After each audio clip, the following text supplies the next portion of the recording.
Hello students, previous video में हम लोगों ने वैलेंशियल इलेक्ट्रॉन पेयर रिपल्शन थ्योरी के बारे में पढ़ा था एंड उससे रिलेटेड कुछ एग्जांपल्स हम लोगों ने पढ़े थे।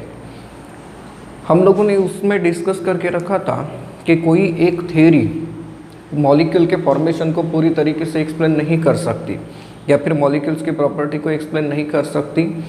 सो देयरफॉर एक और थ्योरी आई हमारे सामने जिसका नाम है वैलेंस बॉन्ड थ्योरी। एक और थ्योरी आएगी बाद में जिसे हम लोग मॉलिक्यूलर ऑर्बिटल थ्योरी कहते हैं। नाउ ये जो वैलेंस बॉन्ड थ्योरी है इसे डिज़ाइन करने का क्रेडिट जाता है दो साइंटिस्ट को, जिसमें से एक पेयर है हिटलर एंड लंडन। मतलब इन दोनों ने इसे डिज़ाइन किया, राइट। एंड लेटर ऑन इस थ्योरी को मॉडिफाई किया by two scientist Pauling and Slater. Pauling and Slater ने इन्हें मॉडिफाई किया। एंड अब इस थ्योरी का कहना क्या है, इसके पूरे पोस्टुलेट्स मैंने बोर्ड पे रखे हैं, लेकिन मैं आप लोगों को एक एक करके इसे एक्सप्लेन करके देता हूँ। बहुत ही काम की थ्योरी है एंड मैक्सिमम मॉलिक्यूल्स का जो फॉर्मेशन हम लोग देते हैं वो वीबीटी से हो जाता है। इसे वीबीटी भी कहते हैं, वीबी थ्योरी, राइट।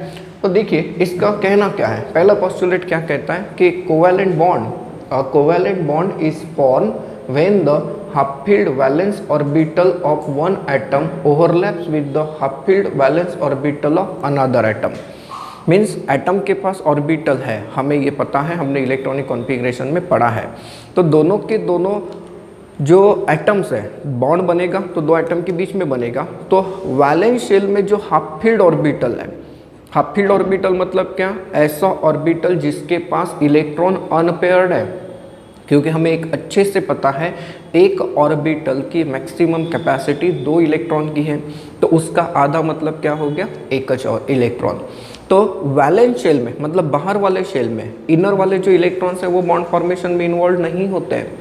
तो वैलेंस शेल में जो हाफ फील्ड ऑर्बिटल है एक एटम का दूसरे एटम के हाफ फील्ड ऑर्बिटल के साथ ओवरलैप करेगा। तो ऐसे केस में क्या बनेगा, बॉन्ड बनेगा। क्लियर पहला पोस्टुलेट। दूसरा पोस्टुलेट क्या कहता है, the electron in the half field valence orbital must have the opposite spin. Means आप लोग दो ऑर्बिटल्स को ओवरलैप कराने वाले हो। सपोज करिए ये एक ऑर्बिटल है, ये दूसरा ऑर्बिटल है। हमने कहा पहले पोस्टुलेट में कि ये दोनों आपस में क्या करेंगे, ओवरलैप करेंगे। मीन्स हो सकता है कि ऐसे कुछ ओवरलैप कर जाए। सर ये पूरी तरीके से ओवरलैप नहीं करेंगे क्या, नहीं, आगे आएगा। जब ये ओवरलैप करेंगे ऑर्बिटल्स तो उसमें कंडीशन है कि उनमें जो इलेक्ट्रॉन प्रेजेंट है उनका जो स्पिन है वो कैसा होना चाहिए, अपोजिट स्पिन। मतलब यहाँ पर अगर इलेक्ट्रॉन इस हालत में दिखता है तो यहाँ पर इलेक्ट्रॉन कुछ ऐसे होना चाहिए, राइट। इन स्पिन को हम लोग ऐसे रिप्रेजेंट करते हैं, तब जाके ये क्या हो जाएगा, स्पिन पेयर्ड हो जाएगा, राइट। अदरवाइज सेम स्पिन रहेगा तो इलेक्ट्रॉन क्या करेंगे, एक दूसरे को रिपेल करेंगे। तीसरा पोस्टुलेट क्या कहता है कि during the formation of bond half filled orbitals overlap and the opposite spin get neutralise. ये मैंने आपको यहाँ पे एक्सप्लेन कर दिया, बराबर है, कि जब बॉन्ड फॉर्मेशन होगा तो ये दोनों ऑर्बिटल ओवरलैप करने जाएंगे और इलेक्ट्रॉन जो है ये इलेक्ट्रॉन क्या हो जाएंगे, यहाँ पर पेयर हो जाएंगे। नाउ यहाँ पर एक चीज़ की तरफ ध्यान दो, जब ये ओवरलैपिंग होगी दो ऑर्बिटल्स के बीच में, जब ओवरलैपिंग होगी तो electron density around the two nucleus क्या हो जाएगी, बढ़ जाएगी, जिसके कारण रिपल्शन कम हो जाएगा एंड बॉन्ड फॉर्मेशन फेवर हो जाएगा। Clear third postulate. Then fourth postulate को देखें, greater the extent of overlapping stronger is the bond formed. इसका कहना एकदम सिंपल है, ओवरलैपिंग से बॉन्ड बन रहा है ये हमें पता है। अब ओवरलैपिंग देखिए कैसे स्ट्रॉन्गर होगी और बॉन्ड कैसे स्ट्रॉन्गर होगा। मान लीजिए कि ये दो ऑर्बिटल है और मैं इनके बीच में ओवरलैपिंग कराता हूँ ऐसे, ये एक केस आपके सामने है एंड दूसरी केस मैं इन्हें ओवरलैप कराता हूँ ऐसे। कि कौन से वाले केस में ओवरलैपिंग ज़्यादा दिख रही है, इस वाले केस में देखिए पूरी तरीके से ओवरलैपिंग है। पहली वाली केस ऐसी थी, तो जहाँ पर ज़्यादा एक्सटेंट ऑफ ओवरलैपिंग होगी बॉन्ड क्या बन जाएगा, स्ट्रॉन्गर बन जाएगा। यहाँ एक चीज़ की तरफ और ध्यान रखना है कि ऑर्बिटल पूरी तरीके से ओवरलैप नहीं कर सकता। क्यों नहीं कर सकता, क्योंकि जब दो एटम्स के ऑर्बिटल 100% एक दूसरे के ऊपर ओवरलैप करना चाहेंगे तो दोनों न्यूक्लियस आमने सामने आ जाएंगे, जिसके कारण रिपल्शन क्या हो जाएगा, बढ़ जाएगा, बॉन्ड फॉर्मेशन नहीं होगा। देन नंबर 5, पांचवा वाला पोस्टुलेट क्या कहता है कि if an atom possess more than one unpaired electron then it can form more than one bond. जी हाँ, हम लोगों को एक चीज़ पता चल गई इस एग्जाम्पल से कि एक बॉन्ड फॉर्म करने के लिए दो अनपेयर्ड इलेक्ट्रॉन चाहिए। तो किसी एटम्स के केस में अगर एक से ज़्यादा अनपेयर्ड इलेक्ट्रॉन रहेगा तो वो एक से ज़्यादा बॉन्ड बना सकता है। इतना ही नहीं, कभी कभी ऐसा होता है कि पर्टिकुलर लेवल का ऑर्बिटल अगर खाली रह जाए तो ऐसे केस में इलेक्ट्रॉन का प्रमोशन भी हो सकता है। कैसे प्रमोशन हो सकता है? सपोज मेरे पास है सेकेंड लेवल, तो सेकेंड लेवल मतलब क्या, 2s एंड 2p होगा। सपोज करिए कि ये किसी का इलेक्ट्रॉनिक कॉन्फ़िगरेशन है, तो इसके वैलेंस शेल में अभी कितने अनपेयर्ड इलेक्ट्रॉन आपके सामने दिख रहे हैं? सिर्फ दो ही। इट इज़ ऑब्जर्व कि ये ऑर्बिटल खाली है ना, तो ऐसे केस में यहाँ का एक इलेक्ट्रॉन यहाँ पर शिफ्ट कर सकता है। तो ऐसे केस में number of the bonds form will be increase then the observed valency. देखिए इसमें तो दो ही अनपेयर्ड इलेक्ट्रॉन दिख रहे थे, तो पहले और दूसरे पोस्टुलेट के हिसाब से ये दो ही बॉन्ड बना सकता था। लेकिन अब क्या हुआ, सेम लेवल होने के कारण यहाँ से इलेक्ट्रॉन प्रमोट कर गया। अब टोटल अनपेयर्ड इलेक्ट्रॉन कितने हैं? 4 हैं। अब कितने बॉन्ड बना सकता है ये? 4 बॉन्ड बना सकता है। Number 6, the distance at which the attractive and repulsive forces balance each other is the equilibrium distance between the nuclei of the bonded atoms। इसका कहना बिल्कुल सही है, बिल्कुल समझिए। दो एटम्स, मान लीजिए कि ये दो एटम्स आपस में बॉन्ड बनाने वाले हैं, है ना। यहाँ पर अब हमें इसकी ज़रूरत नहीं है। दो एटम्स के बीच में अगर हम लोग बॉन्ड बनाने के बारे में सोचते हैं, ये एक एटम, ये दूसरा एटम, तो ये दोनों के दोनों जो एटम्स है ये एक दूसरे के क्लोज आएंगे। लेकिन क्लोज आते समय देखिए इसका इलेक्ट्रॉन इनके बीच में क्या होगा? रिपल्शन का फोर्स होगा। देन इसका न्यूक्लियस एंड इसका न्यूक्लियस, इसके बीच में क्या होगा? रिपल्शन का फोर्स होगा। लेकिन इसका इलेक्ट्रॉन और इसका न्यूक्लियस, इसके बीच में क्या होगा? अट्रैक्शन का फोर्स होगा ना। मतलब बॉन्ड फॉर्मेशन में हमें दोनों के दोनों फोर्सेस की स्टडी करनी है, दोनों के दोनों फोर्सेस की study, repulsive forces and attractive forces. तो जब attractive forces and repulsive forces ये दोनों एक दूसरे को बैलेंस कर जाए तो यहाँ पे जो डिस्टेंस रहेगा उस डिस्टेंस को हम लोग कौन सा डिस्टेंस कहेंगे? इक्विलिब्रियम डिस्टेंस कहेंगे between the nuclear of the bonded atoms, बराबर है। एंड ये जो डिस्टेंस है, इस डिस्टेंस पे एनर्जी क्या हो जाएगी? मिनिमम, एंड स्टेबिलिटी क्या हो जाएगी? मैक्सिमम हो जाएगी। Then number 7, electrons which are paired in the valence shell cannot participate in bond formation। मैंने आपको एक एग्जांपल अभी दिखाया था कि सपोज करिए ऐसा कोई शेल है आपके पास, ऐसा कोई इलेक्ट्रॉनिक कॉन्फ़िगरेशन किसी का भी हो, तो ये पेयर्ड इलेक्ट्रॉन्स है, वैलेंस शेल है किसी ना किसी का, ये आउटर वाला। तो जब भी किसी एटम्स के वैलेंस शेल में पेयर्ड इलेक्ट्रॉन्स है तो ये इलेक्ट्रॉन्स अनपेयर्ड नहीं है, पेयर्ड है। तो ऐसे केस में ये बॉन्ड फॉर्मेशन में जाएंगे क्या? नहीं जाएंगे। But if there is a need, अगर यहाँ पर वैकेंट ऑर्बिटल कहीं मिल जाता है तो यहाँ का इलेक्ट्रॉन यहाँ पे प्रमोट कर सकता है। ऐसे केस में ये बॉन्ड फॉर्मेशन में इन्वॉल्व हो सकते हैं, अदरवाइज पेयर्ड इलेक्ट्रॉन्स कभी बॉन्ड नहीं बनाते। And number last, during the bond formation s orbital which is spherical, s orbital का शेप पड़ा, which is spherical, can overlap in any direction. जी हाँ, s ऑर्बिटल की बात करते हैं तो हम ऐसे रिप्रेजेंट करते हैं, तो ये किसी भी डायरेक्शन से ओवरलैप कर सकता है। But what about p and other orbitals? p orbitals की बात करें तो it can overlap through the x, y और z कोऑर्डिनेट्स ओनली। क्यों? क्योंकि हम लोग p को px पढ़ते हैं, py पढ़ते हैं एंड pz पढ़ते हैं। यहाँ से एक चीज़ साबित हो रही है कि सर जो कोवेलेंट बॉन्ड बनने वाला है, ये कोवेलेंट बॉन्ड कैसे बनने वाला है? डायरेक्शनल बनने वाला है। मीन्स कोवेलेंट बॉन्ड का कोई ना कोई डायरेक्शन है बनने का, एंड उसके कारण मॉलिक्यूल को पर्टिकुलर शेप मिलेगा। क्या मिलेगा? पर्टिकुलर शेप मिलेगा। तो ये है वैलेंस बॉन्ड थ्योरी के कुछ मज़ेदार पोस्टुलेट्स। अब वैलेंस बॉन्ड थ्योरी ने हमें ये बताया कि जो कोवेलेंट बॉन्ड बनता है बिटवीन टू एटम्स, वो कैसे बनता है? Due to the extent of the overlapping of orbital. Orbitals आपस में ओवरलैप करेंगे तब जाके क्या बनेगा? बॉन्ड बनेगा।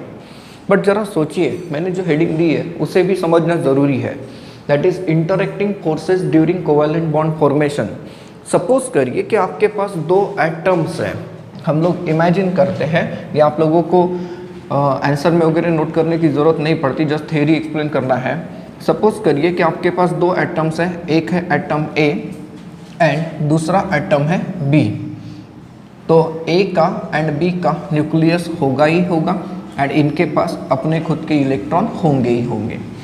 तो यहाँ पर आप लोगों को अलग अलग टाइप के फोर्सेस मिलते हैं। आपको ये पता है कि सिमिलर चार्जेस के बीच में रिपल्शन होना पसंद है एंड अपोजिट चार्जेस के बीच में क्या होता है, अट्रैक्शन होता है। और हमने वैलेंस बॉन्ड थ्योरी में पढ़ा है कि दोनों के दोनों फोर्सेस जब बैलेंस कर जाएंगे तभी क्या बन सकता है, बॉन्ड, अदरवाइज बन सकता है क्या, नहीं।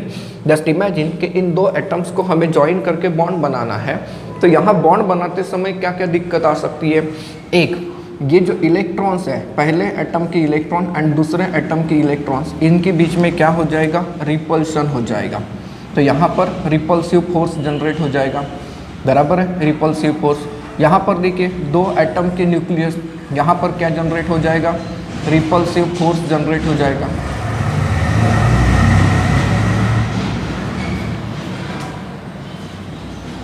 होगा रिपल्सिव फोर्स। लेकिन इस एटम का ये इलेक्ट्रॉन एंड ये जो न्यूक्लियस है, इन दोनों के बीच में क्या डेवलप हो जाएगा, अट्रैक्टिव फोर्स। यहाँ पर प्रेजेंट होगा अट्रैक्टिव फोर्स एंड यहाँ पर अगर हम लोग देखें तो यहाँ पर भी क्या जनरेट हो जाएगा, force of attraction, attractive force. Means ये कि जब कोई कोवेलेंट बॉन्ड बनता है तो repulsive forces between the electrons and repulsive forces between the nucleus ये लागू है and attractive forces between the electrons of one atom and nucleus of another atom, electron of one atom and nucleus of another atom, ये भी है। Now जब attractive forces ज़्यादा हो जाते हैं, attractive forces when overcome the repulsive force, तब जाके एटम क्लोज आएंगे और जब एटम्स क्लोज आएंगे तब क्या बनेगा, बॉन्ड, एक पर्टिकुलर इक्विलिब्रियम डिस्टेंस पे आएगा। मतलब ये कि सपोज ये हाइड्रोजन के दो एटम हैं, ये इसका न्यूक्लियस, ये इसका न्यूक्लियस, जब ये ओवरलैप कर जाएगा तो ओवरलैप ऐसे हो सकता है एंड जब ये ओवरलैप कुछ ऐसे होगा तो यहाँ पर क्या बन जाएगा, बॉन्ड बन जाएगा। ये H2 मॉलिक्यूल बना, बराबर है, H2 मॉलिक्यूल बना।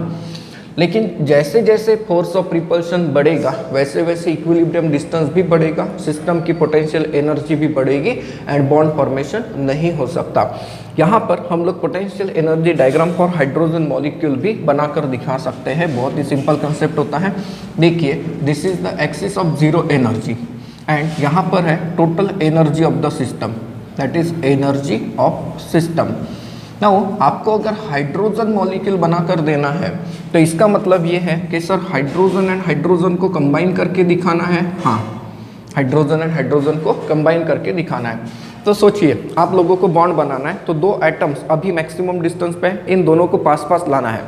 जब हम लोग इन दो एटम्स को, मान लीजिए कि यहाँ पर दो एटम्स होंगे, तो जब दो एटम्स को हम लोग पास पास अप्रोच कराने की कोशिश करेंगे तो ऐसे केस में attractive forces and repulsive forces होंगे। हाँ, एंड धीरे धीरे एक स्टेज ऐसी आ जाएगी कि अट्रैक्टिव फोर्सेस क्या होते जाएंगे, बढ़ते जाएंगे, बढ़ते जाएंगे, बढ़ते जाएंगे, बढ़ते जाएंगे एंड एक डिस्टेंस ऐसा आ जाएगा कि जो दो एटम्स हैं, ये जो दो एटम्स हैं ये काफ़ी क्लोज आ चुके हैं, उससे ज़्यादा क्लोज नहीं आते। जब हम लोग उसे और क्लोज लेकर जाने की कोशिश करते हैं तो इट इज़ ऑब्जर्व दैट कि फिर से डिस्टेंस बढ़ते जाता है। डिस्टेंस क्या होते जाता है, बढ़ते जाता है। इसका मतलब ये होगा कि डिस्टेंस जैसे जैसे इन दोनों के बीच में बढ़ेगा वैसे वैसे दोनों एटम सेपरेट होंगे। लेकिन दोनों एटम सेपरेट क्यों होंगे, यहाँ पर देखिए मैंने कहा कि दो एटम्स यहाँ पर होंगे, दोनों को अप्रोच कराइए बॉन्ड फॉर्मेशन के लिए। तो जैसे जैसे फोर्स ऑफ अट्रैक्शन बढ़ेगा वैसे वैसे सिस्टम की एनर्जी क्या हो जाएगी, डिक्रीज हो जाएगी। सिस्टम की एनर्जी जब डिक्रीज हो जाएगी तो दो एटम्स काफ़ी पास में आ चुके हैं, इसे हम लोग कहेंगे इक्विलिब्रियम डिस्टेंस। क्या कहेंगे, इक्विलिब्रियम डिस्टेंस। आगे किसी ना किसी लेसन में आएगा कि हाइड्रोजन और हाइड्रोजन के बीच में जब बॉन्ड बनता है तो दोनों के बीच का डिस्टेंस कितना होता है, उसे हम लोग बॉन्ड लेंथ कहते हैं। क्या कहते हैं, बॉन्ड लेंथ कहते हैं। एंड जब दो एटम्स मिलकर बॉन्ड बनाते हैं तो एनर्जी डिक्रीज होती है, मतलब एनर्जी इवॉल्व होती है, इसलिए ये एनर्जी कैसी है, निगेटिव है। बॉन्ड फॉर्मेशन हमेशा एक्सोथर्मिक होता है। एक्सोथर्मिक मतलब क्या, वहाँ पर एनर्जी क्या हो जाती है, इवॉल्व हो जाती है। तो ये जो डायग्राम है इसे हम लोग potential energy diagram for hydrogen कहते हैं। देखिए जैसे जैसे ये एटम पास में आ गए और फिर से क्लोज करने की कोशिश करिए तो एक इक्विलिब्रियम डिस्टेंस तक आने के बाद जब हम लोग एटम्स को फिर से अप्रोच करेंगे कि और क्लोज चले जाओ भैया, तो वहाँ पे रिपल्शन होगा। बराबर है, वहाँ पर अब रिपल्सिव फोर्सेस क्या हो जाएंगे, बढ़ते जाएंगे। And it is observe that कि जो रिपल्सिव फोर्सेस हैं वो रिपल्सिव फोर्सेस एनर्जी को क्या करेंगे, बढ़ाएंगे, मतलब सिस्टम को डिस्टेबलाइज कराएंगे। And attractive forces potential energy को कम कराता है, मतलब सिस्टम को क्या कराता है, स्टेबलाइज कराता है। तो इक्विलिब्रियम डिस्टेंस कब आता है, जब अट्रैक्टिव फोर्सेस ये रिपल्सिव फोर्सेस को ओवरकम करते हैं तब। एंड उस इक्विलिब्रियम डिस्टेंस को ही हम लोग कहते हैं बॉन्ड लेंथ। क्या कहते हैं, बॉन्ड लेंथ कहते हैं। अब चलते हैं एक नेक्स्ट टॉपिक की तरफ, जिसकी हेडिंग में दे रहा हूँ ओवरलैप्स ऑफ एटॉमिक ऑर्बिटल्स। इसमें हम लोग पढ़ेंगे कि types of bond, covalent bond, types of covalent bond कैसे हो सकते हैं। And overlaps of atomic orbital, आप लोगों को एक चीज़ पता चल चुकी है कि सर जो कोवेलेंट बॉन्ड बनता है it is form due to the overlapping of atomic orbital. जी हाँ, हम लोगों ने ये भी पढ़ लिया कि एक्सटेंट ऑफ ओवरलैपिंग अगर ज़्यादा है तो ऐसे केस में बॉन्ड का स्ट्रेंथ क्या होता है, ज़्यादा होता है। लेकिन except S orbital, S orbital spherical होता है, बराबर है, इसलिए वो किसी भी डायरेक्शन से क्या कर सकता है, ओवरलैप कर सकता है। लेकिन what about P and D orbitals, तो इनका अलग अलग एक्सिस में लोब प्रेजेंट होता है एंड देयरफॉर इनका ओवरलैपिंग करने का तरीका भी क्या होगा, अलग होगा। तो एक्सटेंट ऑफ ओवरलैपिंग ये आप लोगों के ऑर्बिटल के शेप के ऊपर भी डिपेंड है, साइज के ऊपर भी डिपेंड है। And on the basis of that कि ऑर्बिटल्स जो है वो किस टाइप से ओवरलैप होते हैं, इसके हिसाब से हम लोग कोवेलेंट बॉन्ड को दो टाइप में क्लासिफाई कर सकते हैं। That is two types of covalent bond, two types of covalent bond. कैसे दो टाइप हो सकते हैं हम लोग देखते हैं। इसमें पहला जो बॉन्ड होता है या फिर पहला जो ओवरलैपिंग होता है इसे हम लोग कहते हैं सिग्मा ओवरलैपिंग, सिग्मा ओवरलैप, या फिर इसी को हम लोग कहते हैं सिग्मा बॉन्ड। ऐसे रिप्रेजेंट कर सकते हैं by the symbol of the sigma. Now sigma overlapping या फिर सिग्मा बॉन्ड कब बनता है, तो व्हेन ऑर्बिटल्स, मतलब atomic orbitals, when orbitals overlaps in face to face manner, या फिर इसे हम लोग एक और तरीके से डिफाइन कर सकते हैं। कैसे डिफाइन कर सकते हैं कि व्हेन द ओवरलैपिंग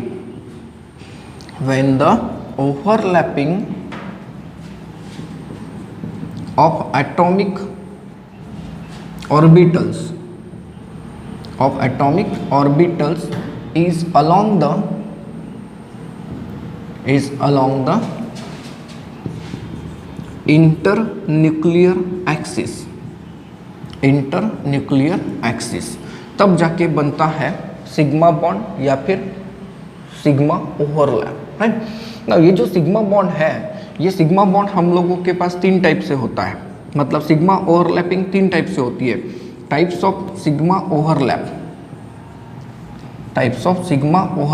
तो ये तीन टाइप का होता है, जिसमें पहला होता है एस ओवरलैप, पहला क्या कहते हैं, एस ओवरलैप। दूसरे को हम लोग कहते हैं पीपी ओवरलैप, एंड तीसरे को हम लोग कहते हैं एसपी ओवरलैप। तीसरे को क्या नाम देते हैं, एसपी ओवरलैप। मतलब एसएस ओवरलैपिंग के कारण सिग्मा बॉन्ड बन सकता है, पीपी ओवरलैपिंग के कारण बन सकता है, एंड एसपी ओवरलैपिंग के कारण सिग्मा बॉन्ड बन सकता है। हाँ, कैसे बन सकता है देखते हैं एक एक। सबसे पहले हम लोग पढ़ते हैं एसएस ओवरलैप। सिग्मा बॉन्ड बनेगा, लेकिन कैसे बनेगा, एसएस ओवरलैप के कारण बनेगा। नाउ एसएस ओवरलैप से हमें क्या समझ में आता है, ये इस टाइप का ओवरलैपिंग है जिसमें एक एटम का एस ऑर्बिटल दूसरे एटम के एस ऑर्बिटल के साथ ओवरलैप करेगा। क्या करेगा, एक एटम का हाफ फील्ड एस ऑर्बिटल दूसरे एटम के हाफ फील्ड एस ऑर्बिटल के साथ ओवरलैप करेगा। तब जाके उस ओवरलैपिंग को हम लोग एस कहते हैं। एस ओवरलैपिंग मतलब दोनों के ऑर्बिटल एस है। इसका एग्जाम्पल अगर देखें तो इसका एग्जाम्पल हम लोग दे सकते हैं हाइड्रोजन मॉलिक्यूल। देखिए हाइड्रोजन मॉलिक्यूल कैसे बनेगा, हाइड्रोजन का एटॉमिक नंबर 1 है, इसका इलेक्ट्रॉनिक कॉन्फ़िगरेशन क्या है 1s1। तो दूसरे हाइड्रोजन एटम का भी तो एटॉमिक नंबर वही है सर, और उसका इलेक्ट्रॉनिक कॉन्फ़िगरेशन क्या रहेगा 1s1। नाउ जब दो हाइड्रोजन के s ऑर्बिटल, सपोज करिए कि यहाँ पर एक इलेक्ट्रॉन ऐसा है एंड दूसरा हाइड्रोजन एटम उसका ये ऑर्बिटल, तो ये हो गया 1s of hydrogen 1s of another hydrogen. इनके बीच में जब ओवरलैपिंग होगी तो ओवरलैपिंग होते समय इनकी स्पिन न्यूट्रलाइज हो जाएगी एंड यहाँ पर बन जाएगा H2 मॉलिक्यूल। अब ये जो H2 मॉलिक्यूल बना, इसमें आप खुद देख सकते हैं कि ओवरलैपिंग जो हुआ ये ऐसा ही तो हुआ ना, एसएस टाइप का ओवरलैप हुआ कि नहीं हुआ। It's very simple. तो एसएस ओवरलैप मतलब क्या, जिसमें एक एटम का s ऑर्बिटल दूसरे एटम के s ऑर्बिटल के साथ क्या करेगा, ओवरलैप करेगा। इसमें दूसरा ओवरलैपिंग जो हमने दिया है उसे हम लोग कहते हैं पीपी ओवरलैप। अब पीपी ओवरलैप का मीनिंग आप लोगों को समझ में आ रहा होगा सर। पी एंड पी मतलब ये कि ऐसा ओवरलैपिंग जिसमें एक एटम का p atomic orbital, half field होना चाहिए, कंपलसरी है, एक एटम का half field p atomic orbital दूसरे एटम के हाफ फील्ड p ऑर्बिटल के साथ ओवरलैपिंग देगा। ऐसे ओवरलैपिंग को हम लोग कौन सा ओवरलैप कहेंगे, पीपी ओवरलैप। क्या होता है पीपी ओवरलैप, जिसमें एक एटम का हाफ फील्ड p ऑर्बिटल दूसरे एटम के हाफ फील्ड p ऑर्बिटल के साथ ओवरलैप करेगा, उसे हम लोग पीपी ओवरलैप कहते हैं। इसका एग्जाम्पल अगर देखें तो इसका एग्जाम्पल आप लोग दे सकते हो एक्टो मॉलिक्यूल। फ्लोरीन का मॉलिक्यूल इस तरीके से बन सकता है, सिर्फ फ्लोरीन का ही नहीं, क्लोरीन का भी बन सकता है। नाउ फ्लोरीन को देखिए, फ्लोरीन का एटॉमिक नंबर कितना होता है 9 होता है। इसका इलेक्ट्रॉनिक कॉन्फ़िगरेशन अगर देखें तो 1s2 2s2 2p5। नाउ ये जो 2p5 है इससे हम लोग और डिटेल कर सकते हैं, 1s2 2s2 2px2 2py2 and 2pz1। ये देखिए 5 इलेक्ट्रॉन कैसे डिवाइडेड है p ऑर्बिटल के अंदर, यहाँ पर 2 यहाँ पर 2 यहाँ पर 2। तो इसका मतलब ये कि पहले फ्लोरीन का 2pz ऑर्बिटल दूसरे फ्लोरीन के 2pz के साथ क्या कर सकता है, ओवरलैपिंग दे सकता है, तब जाके बनेगा pp ओवरलैपिंग। जी हाँ। Now pz orbital, pz orbital को हम लोग कैसे रिप्रेजेंट करते हैं, तो ये लीजिए, अगर मैंने इसे कहा कि ये z एक्सिस है तो ये ऑर्बिटल कौन सा हो गया 2pz of fluorine atom. And दूसरे फ्लोरीन की अगर बात करें तो दूसरा जो फ्लोरीन है उसका भी हम लोग क्या दे सकते हैं, p ऑर्बिटल 2pz ऑर्बिटल दे सकते हैं। तो ये है 2pz दूसरे फ्लोरीन का। ना इनके बीच में जब ओवरलैपिंग होगा, देखिए हमने कहा है कि सिग्मा बॉन्ड कब बनता है, जब orbital face to face overlap करे along the internuclear axis. Along the internuclear axis जब ओवरलैप करेगा तो इन दैट केस आप लोग ऑब्जर्व कर सकते हैं कि ओवरलैपिंग जब होगा तो ओवरलैपिंग इस तरीके से होगा एंड बॉन्ड फॉर्मेशन के वक्त इनका जो काउंटर लोब है ये सिकुड़ जाता है, क्योंकि इलेक्ट्रॉन डेंसिटी एक डायरेक्शन में गई, इस डायरेक्शन में चली गई। तो यहाँ पर जो बॉन्ड बनेगा ये बन गया किस ओवरलैपिंग के कारण, पीपी ओवरलैपिंग के कारण बना है। इसे आप लोग क्या कहेंगे, पीपी ओवरलैप कहेंगे। देन तीसरे ओवरलैपिंग को समझते हैं। तीसरा ओवरलैपिंग हमने कौन सा दिया था, एसपी ओवरलैप। क्या दिया था, एसपी ओवरलैप। इसका मीनिंग क्या क्लियर हो रहा है आप लोगों को, सर एस और पी ऑर्बिटल दोनों अलग है। हाँ, एसपी ओवरलैप का मतलब होता है ऐसा ओवरलैपिंग जिसमें एक ऑर्बिटल का एस ऑर्बिटल, एक एटम का एस ऑर्बिटल मतलब half field S orbital and दूसरे एटम का हाफ फील्ड पी ऑर्बिटल, इन दोनों के बीच में ओवरलैपिंग जब होगा तो उसे हम लोग कौन सा ओवरलैपिंग कहेंगे, एसपी ओवरलैप। क्या कहा मैंने, एसपी ओवरलैप, ऐसा ओवरलैप जिसमें एक एटम का हाफ फील्ड एस ऑर्बिटल दूसरे एटम के हाफ फील्ड पी ऑर्बिटल के साथ ओवरलैपिंग देगा, तो it will result into the SP overlap. जिसका एग्जाम्पल अगर हम लोग देखें तो एग्जाम्पल दे सकते हैं हाइड्रोजन फ्लोराइड का मॉलिक्यूल। एंड हाइड्रोजन फ्लोराइड का मॉलिक्यूल sp ओवरलैपिंग के कारण बनता है। कैसे बनेगा? देखिए हाइड्रोजन की बात करें तो atomic number 1 and configuration 1s1, लेकिन फ्लोरीन की अगर बात करें तो एटॉमिक नंबर 9 एंड कॉन्फ़िगरेशन क्या होता है 1s2 2s2 2px2 2py2 2pz1। अब आप लोग देखिए फ्लोरीन के केस में अनपेयर्ड इलेक्ट्रॉन कहाँ पर प्रेजेंट है? Only in case of 2pz, and ये तो अनपेयर्ड है ही है। तो हाइड्रोजन एंड फ्लोरीन के बीच में जब बॉन्ड बनाना है तो क्या होगा? 1s of hydrogen will overlap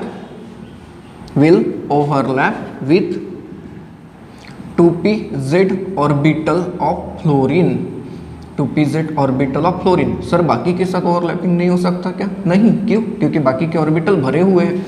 तो ऐसे केस में हम लोग sp ओवरलैप दिखा सकते हैं। नाउ s ऑर्बिटल की बात करें तो हम लोग s ऑर्बिटल को ऐसे रिप्रेजेंट करते हैं, that is 1s orbital of hydrogen, है ना, 1s orbital of hydrogen. And fluorine का कौन सा ऑर्बिटल लेना है? 2pz। तो सपोज करिए कि ये है 2pz orbital of the fluorine along the internuclear axis, 2pz orbital of the fluorine. तो इन दोनों के बीच में जब ओवरलैपिंग होगा तो यू विल ऑब्जर्व कि ये s ऑर्बिटल इसके साथ ओवरलैप होगा, ठीक है, एंड इसका दूसरा लोब क्या हो जाएगा? सिकुड़ जाएगा। तो यहाँ पर इलेक्ट्रॉन डेंसिटी आ गई, एंड ये जो ओवरलैप है ये ओवरलैप को हम लोग क्या नाम देंगे? sp ओवरलैप देंगे। ये हो गया हाइड्रोजन फ्लोराइड का मॉलिक्यूल। तो सिग्मा बॉन्ड जो बना, ये सिग्मा बॉन्ड 3 टाइप के ओवरलैपिंग से बना। ss ओवरलैपिंग के कारण बना, spp ओवरलैपिंग के कारण बना, एंड sp ओवरलैपिंग के कारण बन सकता है। नाउ दूसरा टाइप का जो ऑर्बिटल का ओवरलैपिंग होता है इसे हम लोग कहते हैं पाई ओवरलैपिंग, पाई ओवरलैप, या फिर इसे हम लोग कहते हैं पाई बॉन्ड। पाई का सिंबल है। अब ये कैसे होगा? तो वी कैन से दैट कि when the atomic orbitals of two different atoms